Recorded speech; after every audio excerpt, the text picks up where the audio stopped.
Welcome to our channel. Today we how to activate Apple Home app for home automation, beginner guide step by step clearly. To activate the Apple Home app for home automation, start by ensuring your iPhone or iPad is updated to the latest iOS version. Locate the Home app on your device, which typically features a house icon. Open the Home app by tapping its icon. To add your first accessory, tap the plus sign in the top right corner. Select Add Accessory from the options presented. If prompted, use your device's camera to scan the HomeKit code that comes with your accessory.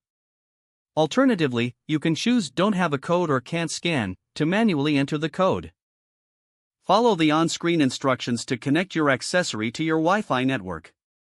Once connected, give your accessory a name that's easy for you to remember. Assign it to a specific room for better organization by tapping Room and selecting the appropriate location. You can customize the accessory settings according to your preferences. After adding your first accessory, explore automation options by tapping on the Automation tab at the bottom of the screen. Choose Create Personal Automation to set specific triggers for your accessories. You can set triggers based on time, location, or even when someone arrives home. Once you've selected your trigger, configure the actions you want your accessories to perform. Review your settings and confirm by tapping Done to save your automation. You can add more accessories and create additional automations as needed. To control your accessories remotely, ensure your HomePod, Apple TV, or iPad is set up as a home hub. This allows you to manage your home automation while away from your local network. Explore the Home tab to monitor and control all your connected devices in one place. With these steps, you'll have successfully activated the Apple Home app for home automation. Now you can enjoy a more convenient and smart home experience. If the page does not load, refresh the browser or try again in a private or incognito window.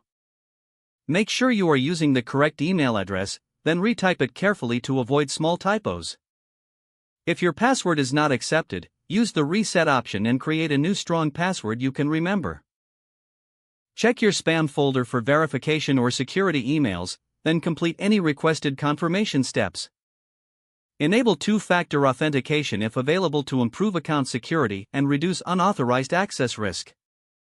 After signing in, review your profile details so your contact information and settings are accurate and current. Don't forget to like this video and subscribe to our channel for more step-by-step tech guides.